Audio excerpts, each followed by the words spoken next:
three very familiar E's from the Bible that helps us to give to the Lord. One, no excuses for not giving.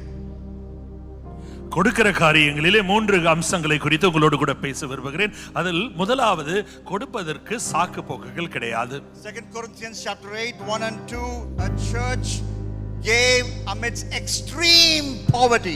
2 கொரிந்தியர் 8ஆம் அதிகாரம் முதல் 2 வசனங்களை பார்க்கும் பொழுது மிகவும் கொடிய தரித்திரம் என்று சொல்லி அந்த சூழ்நிலையில் சபை எப்படி உதாரத்துவமாய் கொடுத்தார்கள். My extreme poverty should not stop me from giving to the Lord. கொடிய தரித்திரம் ஒருபொழுதும் கர்த்தருக்கு கொடுப்பதற்கு தடையாய் இருப்பது இல்லை. I can't say I am in full time ministry so I won't give to the Lord. I must give to the Lord.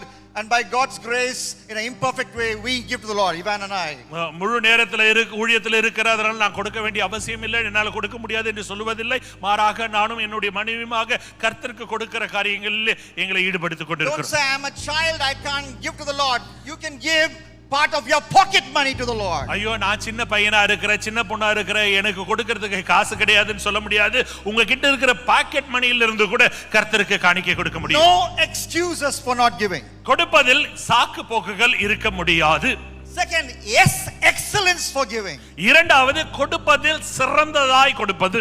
2 Corinthians 8:7 talks about that excellence in giving.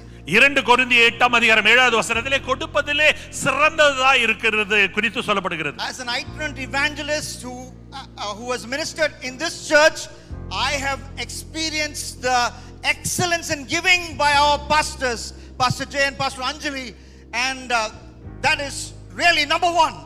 சுவிசேஷகராக இந்த சபையிலே நான் ஊழியம் செய்து கொண்டிருக்கிற இந்த காலத்தில் கூட போதகர்களாக பாஸ்டர் ஜெயும் அஞ்சலியுமாக உதாரத்துவமாக சிறந்த காரியங்களை காணிக்கைகளை கொடுப்பதிலே நான் பார்த்திருக்கிறேன். And that's the kind of excellence we should give, we should show when we give to the Lord. அதை போலவே நாமும் கொடுப்பதிலே சிறந்த காணிக்கையை கொடுக்கிறவர்களாய் நாம் இருக்க வேண்டும். And the final E, we must be eager to give. மூன்றாவதாக கொடுப்பதிலே ஆர்வமாய் இருக்க வேண்டும். 2 Corinthians 9:7, we must be eager to give. 2 கொரிந்தியர் 9:7 பார்க்கும் பொழுது கொடுப்பதிலே நாம் மனப்பூர்வமாக ஆர்வமாய் இருக்க வேண்டும். Not just at the start of the month, not just on Sundays, but even eager to give every opportunity as the Spirit of God stirs us, even through the week, through the month, through the days. ஒரு மாதத்தின் துவக்கத்திலும் அல்லது ஞாயிறு தோறும் மாத்திரம் கொடுக்கும்படியான எண்ணம் இருக்கக்கூடாது. மாறாக எப்பொழுதெல்லாம் கொடுக்கக்கூடிய வாய்ப்பு கிடைக்கிறதோ அந்த எல்லா நிலையிலும் ஆர்வத்தோடு நாம் கொடுக்க வேண்டும். God help us to have no excuses for not giving to you.